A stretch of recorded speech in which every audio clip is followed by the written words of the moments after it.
धार के शिवहार कॉलोनी निवासी ओम प्रकाश शर्मा अपने पुत्र गौरव शर्मा के घर कुछ दिन बेटे से मिलने के लिए गए थे। अचानक 28 तारीख को उनके स्वास्थ्य बिगड़ने, उल्टी दस्त के परिणाम स्वरूप उन्हें बॉम्बे हॉस्पिटल में भर्ती कराया गया। पहले तो परिजनों को समझ ही नहीं पड़ा कि अचानक से उन्हें उल्टी दस्त क्यों हो रहे हैं, जो इलाज करने पर भी उनके स्वास्थ्य में सुधार नहीं हो पा रहा है।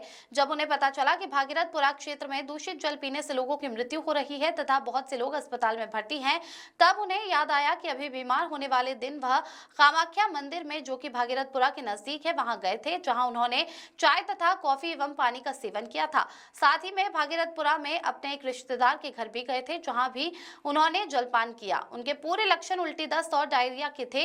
मेडिकल परीक्षणों के बाद ही स्थिति स्पष्ट हो पाई थी कि उन्हें मुंह के द्वारा कुछ खाने पीने से ही संक्रमण हुआ है। ऐसा बॉम्बे हॉस्पिटल के डॉक्टरों का मत था। उनके बेटे गौरव शर्मा ने प्रशासन को इस बात से अवगत भी कराया कि ये दूषित जल का ही परिणाम है।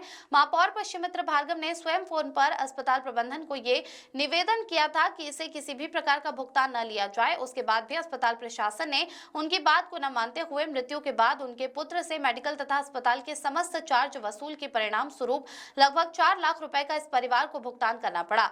जब उन्हें अस्पताल द्वारा बॉडी दी गई, केवल आधार कार्ड में स्थानीय निवासी न होने से प्रशासन ने दूषित जल से बीमार होना ही नहीं माना। अभी हम खड़े हैं ओम प्रकाश जी शर्मा के घर के बाहर। यह घर अभी एक त्रासदी से गुजरा है। इंदौर में दूषित जल के कारण जो मौतें हुई है, उसका खामियाजा इस परिवार को भी भुगतना पड़ा है। वस्तुतः स्थिति कुछ इस प्रकार से है। ओम प्रकाश जी शर्मा मूलतः रहने वाले तो धार के हैं, पर इनके जो बेटे हैं वो इंदौर में रहते हैं। किन्हीं कारणों से ओम प्रकाश जी को उनसे मिलने इंदौर जाना हुआ। उसी दौरान दूषित पानी का भागीरथपुरा में आतंक मचाना हुआ। उस आतंक के दौर में, उस आतंक की विपदा में वो भी फंसे। कब उनने उस जहरीले जल को पी लिया, ये उनको मालूम ही नहीं पड़ा। ये एक त्रासदीपूर्ण तथ्य है कि जब डॉक्टर कह रहे हैं कि इनमें कॉलरा के सब लक्षण आ रहे हैं, डिहाइड्रेशन की रिपोर्टें सब आ रही है, स्वयं महापौर पुष्यमित्र भार्गव ने कहा कि इनके इलाज में किसी भी प्रकार की कोताही न बरती जाए, उसके बाद भी बॉम्बे हॉस्पिटल ने कहा कि जब तक लिखित में हमारे पास कोई आदेश नहीं होंगे, आपको सभी प्रकार के हॉस्पिटल के भुगतान करना होंगे। जबकि प्रभारी मंत्री, उस क्षेत्र के विधायक खुद बोल रहे हैं कि समस्त अस्पतालों में इलाज हमने मुफ्त करवा दिया है। यह प्रशासन का कैसा दो मुहा रवैया है, जानते हैं ये त्रासदी किस प्रकार से हुई उनके पुत्र गौरव शर्मा से। गौरव, किस प्रकार से हुई घटना? पापा मम्मी धार रहते हैं और मैं इंदौर रहता हूँ, तो अक्सर उनका आना जाना लगा रहता है। तो पिछले 20 दिनों से वो मेरे पास ही थे, इंदौर ही। और इसी बीच में हमारा 25 से 27 के बीच जो भागीरथपुरा एरिया है, वहाँ पे जाना हुआ। और उसके 3 दिन के बाद 30 तारीख को पापा को डायरिया का इशू हुआ, जो 30 और 31 दोनों दिन रहा। 31 को बहुत ही ज़्यादा रहा, तो सिचुएशन को देखते हुए हम लोग 1 तारीख को अर्ली मॉर्निंग उन्हें बॉम्बे हॉस्पिटल ही ले गए। डॉक्टर ने प्राइमरी इन्वेस्टिगेट करने के बाद उन्हें सीधे आईसीयू में ही भर्ती कर दिया था।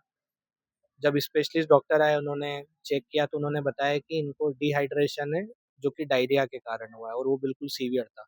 मतलब उसके पहले पापा को लूज मोशन 5 to 6 टाइम्स हुए थे, इसी कारण से वो बिल्कुल लुस्त हो गए थे और वीकनेस बहुत ज़्यादा थी। कलेक्टर शिवम वर्मा ने जब दौरा किया, तो क्या उन्होंने आके किसी भी प्रकार से देख के, पीड़ित परिवार को देख के किसी प्रकार की कोई गुंजाइश रखी थी कलेक्टर ने वहां आकर के? वो एक्चुअली 3 तारीख को जब भागीरथपुरा के किसी और हॉस्पिटल से 3 केसेस आए थे, जहाँ पे पापा आईसीयू में एडमिट थे, उसी संबंध में कलेक्टर महोदय भी आए थे। तो उन्होंने उन्हें अटेंड किया, उनकी सारी डिटेल्स ली, बड़ी बारीकी से डिटेल ली। तब मैं भी उनसे मिला था।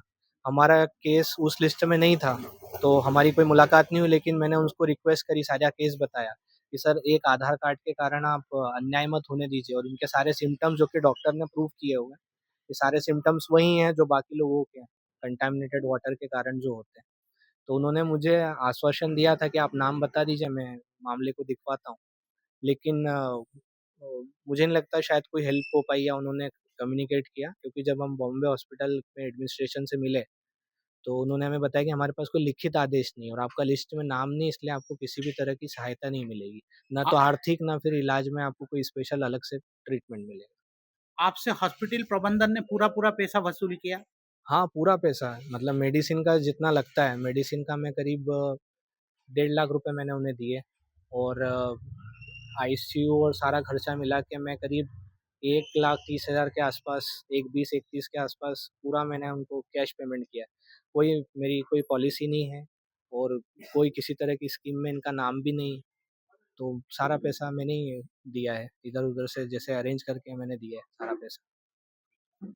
विपदा में भी अवसर तलाशने वाली यह सरकार, मृत्यु के आंकड़ों को कम बताने वाली सरकार, जिनके मतों में भिन्नता है, मुख्यमंत्री संख्या अलग बता रहे हैं, प्रभारी मंत्री संख्या अलग बता रहे हैं, धरातल पर स्थिति कुछ और है।